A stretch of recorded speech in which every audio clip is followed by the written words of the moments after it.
So this dude, David, dropped me a story about some weird stuff that went down in a Northwest U.S. national park between 2005 and 2009.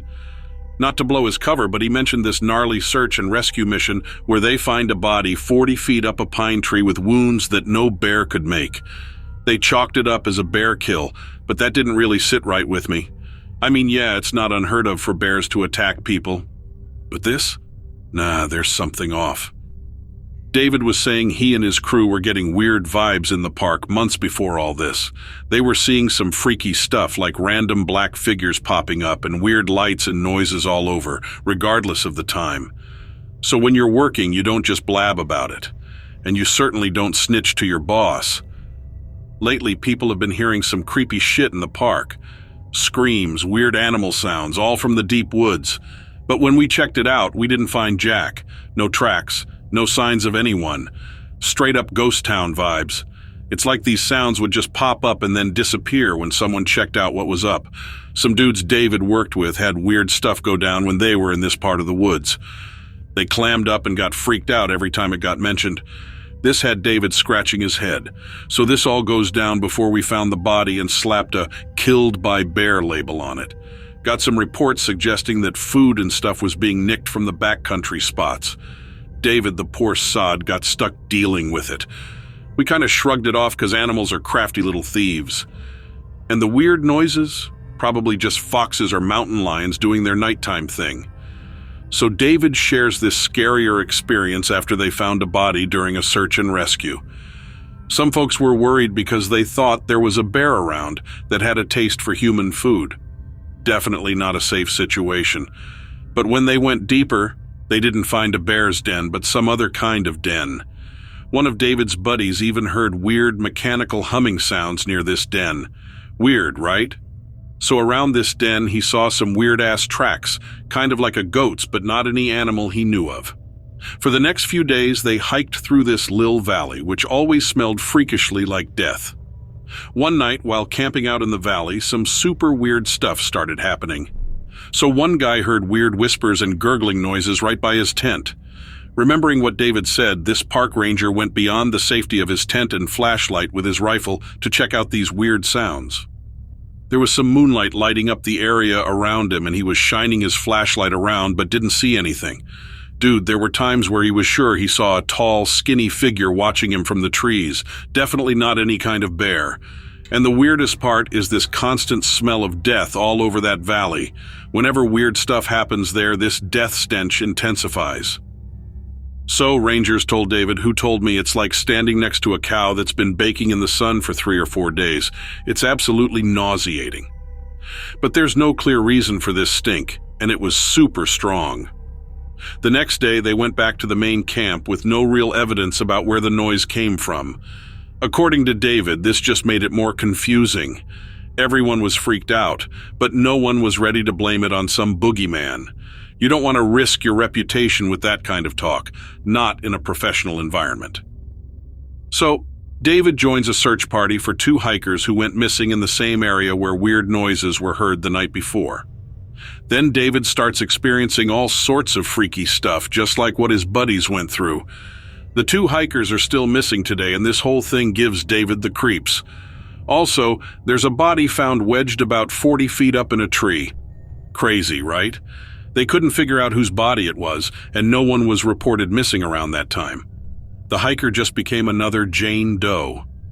Eventually, it was chalked up as another bear attack. Even David, the guy who found the body, tried to convince himself it was just a bad bear encounter. But the way the body was messed up, not really how a bear would do, didn't add up. Hey guys, you decide what's up with this story. Could it be something spooky? Is it related to whatever chased David or what the other rangers experienced in the valley? Or is it just a poor dude mistaken for a bear's dinner? That's basically everything I got from David. Hey y'all, what's your take? Was it actually spooky stuff, or can we chalk it up to logic and hard facts?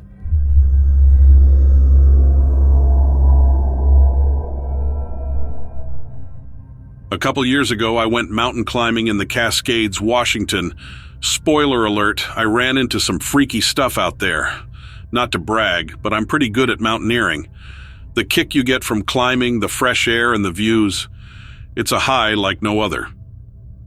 Might sound nuts, but pushing your limits and diving head-on into nature is kind of my thing. Always loved that top-of-the-world vibe, seeing everything below me. This one time spotted a massive peak in the distance that just caught my eye. Maybe it was the massive size or the challenge it presented, who knows? Just knew I had to climb it. The climb started out pretty normal. Stomping over gravel, soaking up the fresh, dewy smells, and totally digging nature's color palette with that sweet blue sky. But this time, felt a weird tingling thing. Thought it was just excitement for the adventure. Struggled up to about the halfway point, legs really feeling the burn against gravity. Even though it was tough, the harder it got, the better it felt when I pulled through. Loads of people probably wouldn't get it, might think it's a weird way to have fun, but to me, this is my ultimate playground.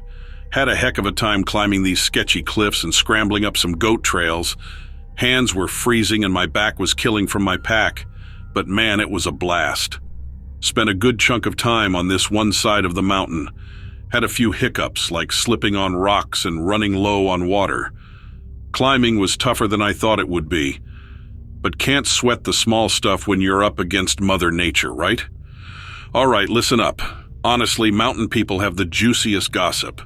You pick up some crazy stuff from the old-timers about the wild, the kind of stories that make you question reality. You usually don't think much about mountains, right? They've got all these myths and stuff. At first, I just brushed off these stories. But let me tell you, things got super weird. I was going around this tight bend and boom, there was this crown peeping through some other peaks. I froze, totally blown away. Then I saw something weird out on a distant peak. It was some oddly shaped silhouette, way bigger than anything around. So I lifted my binoculars, a bit nervous. When I finally got a clear view, I was speechless. Saw a giant dude, maybe 8 or 9 feet, chilling on a peak nearby, far enough that I couldn't see his face, but loads of reddish-brown hair was obvious. As it got darker, I could see less clearly, and the guy let out this crazy howl. No clue why, maybe pissed off or calling his buddies. The creature's roar set off an avalanche on a distant mountain. A harsh wind blew ice in my face, and I lost sight of it. Spooky chills, man. I was all alone with nature. Anything could happen. Regained my footing, searched with my binoculars, but the creature was gone. So this shadowy figure just up and disappeared on me, left me freaked out and shivering on some rock, feeling like I was halfway up to heaven. Somehow avoided falling off this steep-ass cliff and got back down safely. Once I made it, I spotted our campfire. Felt damn good to be back from that creepy mountain ordeal. I keep thinking back to what happened that day. Honestly, still trying to make sense of it all. Was it just the light playing tricks on me with the mountain in the background? But the howl, the figure, and the shocking vanishing act felt too real. I never felt like I could share this, you know? Every sunrise or look at those mountains now gives me the creeps, along with a bit of curiosity. Doesn't help that mountains are always full of spooky stories. Who knows what's chilling out there in the wild, am I right?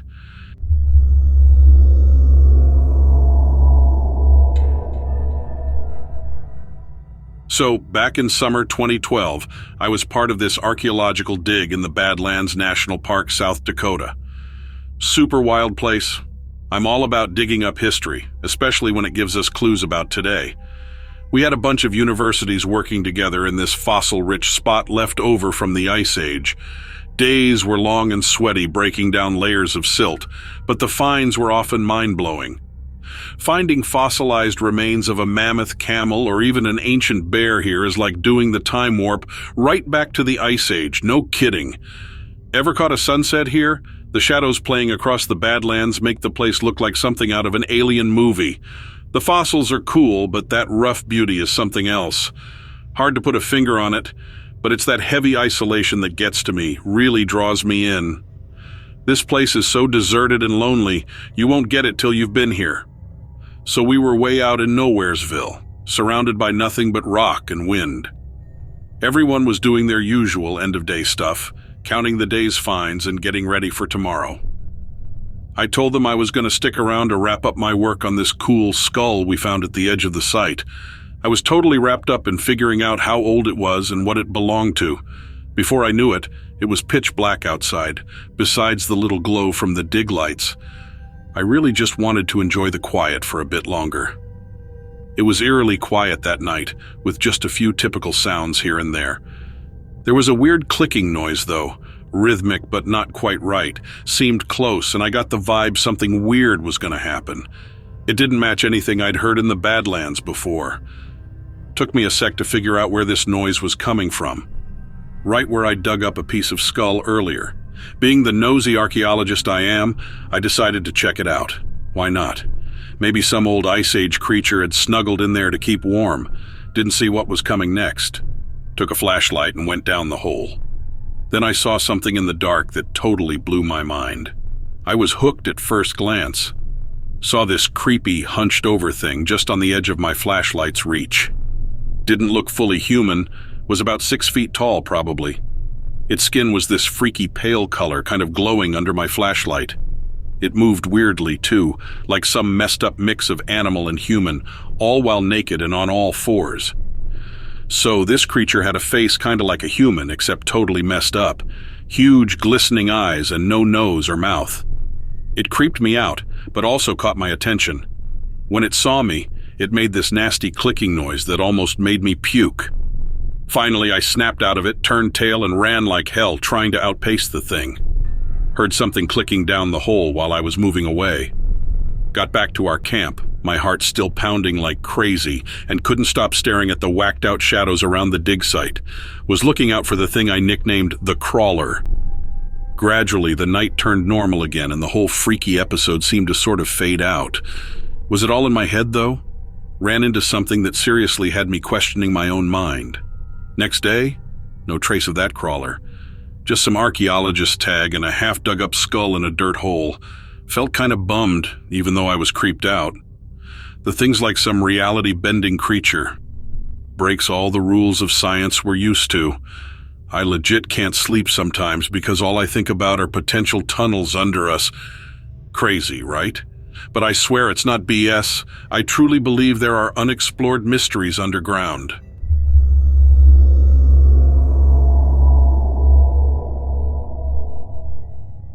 Imagine a decent summer day on the Massachusetts coast.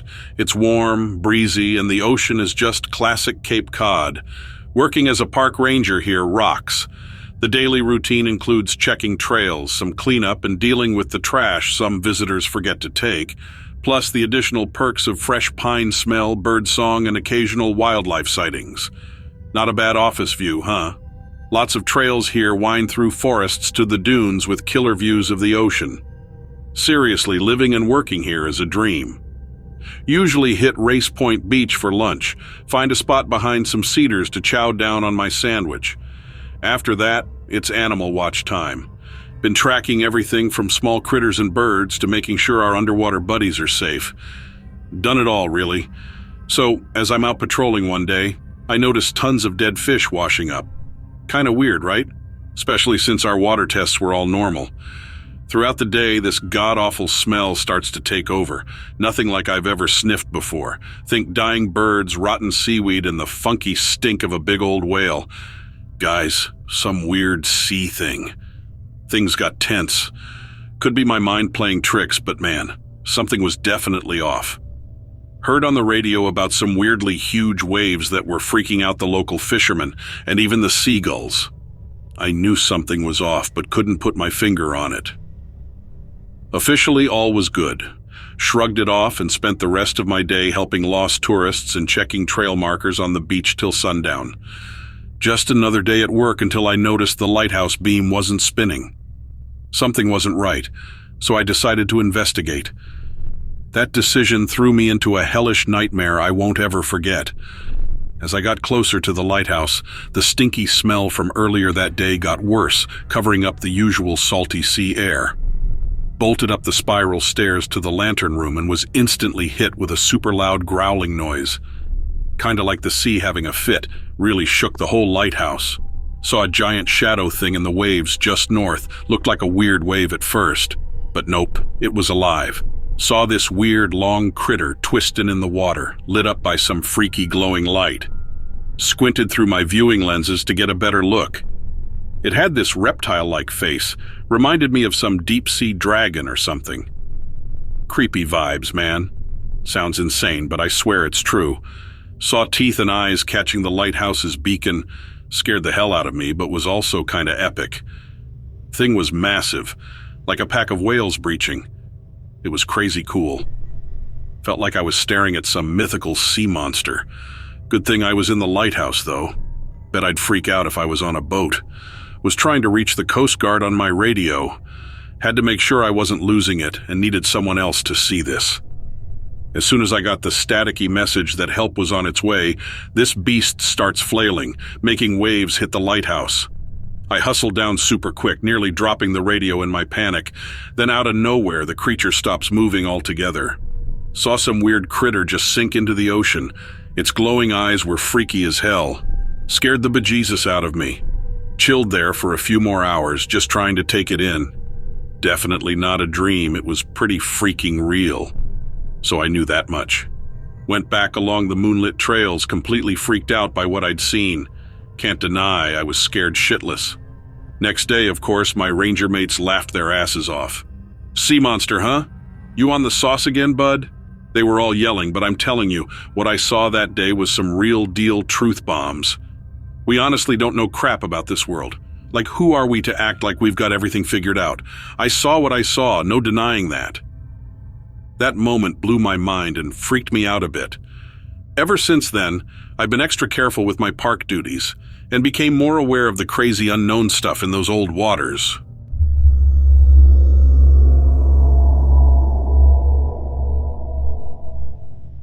Got a wild story for y'all from a few years back. Was hiking at Starved Rock State Park in Illinois during fall. The place was pretty empty, just me and my German shepherd, Arlo, so my typical stroll is a 4-mile uphill trek by the river. On this particular day, after a few hours of hiking and almost done with the last lap along the river trails, my doofus of a dog, Arlo, started acting all weird. Instead of his usual chasing squirrels, he was like my shadow. His ears were up, eyes wide open, something was up. Not the usual Arlo. He kept peeping over his shoulder as if some monster was about to jump out from behind a tree. At first I figured he'd probably sniffed out a squirrel or something. Then this funky smell, kinda hard to explain, hit me. Almost like burning sulfur, but there wasn't any fire around. This weird and gross thing happened. Still don't know what caused it. Never experienced anything like it. Me and Arlo, my big German shepherd, were trekking when he started growling, his something's up growl. Alone in the woods, even with a dog like Arlo, this kind of thing freaks you out. Got to this sweet open spot with a killer view, decided we'd chill there for a bit. So Arlo and I walked into the clearing and immediately froze. I swear it felt like something else was there, though I couldn't see anything. Arlo was also acting up, growling louder and even whimpering a bit. Didn't need him to say we weren't alone. I was scared shitless but tried to sound chill when I called for Arlo. Slowly I went further into the clearing, my senses going batshit. The stench got so bad, nearly puked, then heard this creepy noise that stuck out among the natural sounds. Weirdly soft, raspy, and a disturbing low growl underneath. Saw something ahead, couldn't make out what. It was all wavy, like heat haze or something around it. Saw something super creepy and weird at Starved Rock Park. Couldn't quite make out what it was, though. My dog Arlo was scared AF, totally glued to my legs. Honestly, it just felt all kinds of wrong. I was freaking out inside. What was that? What did it want from me? Part of me was ready to run for it. I was freaked out. This weird thing was totally ruining the calm vibes of our usual park chill spot. Suddenly, this thing just bolted from the trees into the moonlight, and damn, it was freaky. Like nothing I've ever seen before. This 6 feet tall monster or demon or whatever scared the hell out of me. This thing looked totally bizarre, kind of like a dark, messed up human thingy mixed with an animal. It gave off insect vibes with its creepy skeleton-like outside and rough, scaly skin. Oh, and it had freaking wings. Looked like bat wings, all see-through and stuff. Creepiest part, though, was its gnarly demon horse face. And those eyes, man, glowing red like hellfire. Freaky as shit. This gross thing had a super long tongue hanging out. Its eyes were drilled into me, totally creepy. Arlo was freaking out, growling like mad. He was scared but ready to fight. Meanwhile, I was petrified, couldn't even move. So there's this freaky thing right out of a horror flick in front of me. I'm like, no way this is real. But yep, it's real and I'm looking right at it. Next thing I know, poof, it's gone. Just like that. Eyes wide open one moment, a blink and it's gone. Super weird. Poof, just like that. It was gone. Arlo and I left standing there in the quiet. That nasty sulfur smell was still hanging around, but whatever scared us had split. Every time I hit the trails at Starved Rock now, I still remember that freaky night. Arlo and I still hit the woods, but now every little noise creeps me out. The park doesn't look the same after that dreadful encounter. Looked it up online and the closest thing I found is the Jersey Devil. Doesn't make much sense since we're not in Jersey, but nothing else adds up. Not sure how much I'm into folklore now, but what I saw was legit. Seriously, it was real right out there. No clue if I'll see it again, though.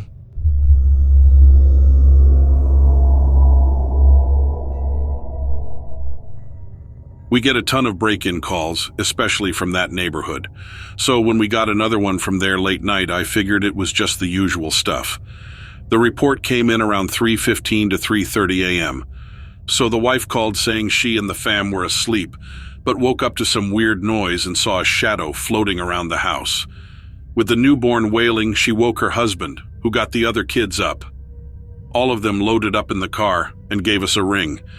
By the time we got there, they were all still chilling in the ride. The husband mentioned he'd looked around the house a bit, but hadn't checked every nook and cranny. So they spotted someone inside after they were already out. A few of us officers carefully went in. Surprisingly, the place was pretty much untouched. We checked each room. Kids' rooms were just as expected. Rooms were a typical mess. Unmade beds, TVs on, toys and clothes scattered. Rest of the house, though, spotless. Even the kitchen only had a few dishes from dinner. Pretty much normal stuff. We searched everywhere you can think of. Closets, under beds, cupboards, you name it. We finally hit gold when we entered the master bedroom, where the wife spotted the dude first. Lo and behold, the ensuite to the east screamed trespasser. Cabinets wide open, tap running. Something was off for sure. Asked the couple if they pulled it off, they denied it and couldn't figure out why a burglar would either. There were no suspects, so no real answers. Told them the house was safe and they could hit the sack, but still suggested they keep all their doors and windows locked. Wife said everything was locked up and asked if we found the break-in spot. Told her we found Zip, but call us again if anything happened. We left shortly after. A couple of nights later, same call, same house. Had a hunch we'd nab the culprit this time. The family bolted out of the house quicker this time. The missus admitted it was because they were all huddled in the master bedroom, still all spooked from the last scary event. Scanned the house again. Same old, same old. Everything was as it should be. No signs of break-in, but all the lights were on and every cabinet was open. The wife didn't see anyone, but everyone swore all rooms but the master and bathroom were lit up. Gotta say, I thought they were messing with us. So how the hell did we get called multiple times with no one but the family in the house? Weird part is, nothing was nicked. They maybe didn't live like kings, but they had some sweet gear TVs, gaming consoles and all. If it was a burglary, that stuff would be first to go. I had to ask some of the boys to leave. Didn't want to blow time or cash on useless stuff, probably screwed up right out of the gate. Felt for the fam, but had the feeling they were BSing. No clue why, but it made more sense than a thief with sticky fingers who doesn't take stuff. While my cop buddy was busy with paperwork, I thought I'd give the house another once-over. Started with the kiddos' rooms. Zip. Living room? Nada. Dining room? Zilch. Kitchen and laundry room, all clear. So I reached the master bedroom and man, I started to feel pretty creeped out. It was pitch black and I didn't feel safe at all. That's when I heard something move in the bathroom. Got my hand on my gun, just in case. Maybe the family wasn't bullshitting me. Crept up to the bathroom real slow. Like I said, this dude didn't seem to be after valuables. Really makes you wonder what they were up to. So I headed for the bathroom and saw this big shadow in there that looked like some dude just chilling by the tub. Asked him to stick his hands up, but he straight up ignored me. Told him again, but warned I'd fight back if he didn't chill. Reached out to my partner outside on the radio, but got nada. Dude just stood there eyeballing me. Really didn't want to bust out my gun. Lots of cops messed up and I wasn't about to join them. Still, I had to draw my gun. Tried calling out to the guy once more. Didn't help much. Next thing I knew, I was flipping the light switch. Saw zip. No dude, no chick, no one. Shadow's gone. So there was zero evidence left. None. Dodged a bullet by not firing my gun. Can you imagine the hassle trying to justify that one to the squad?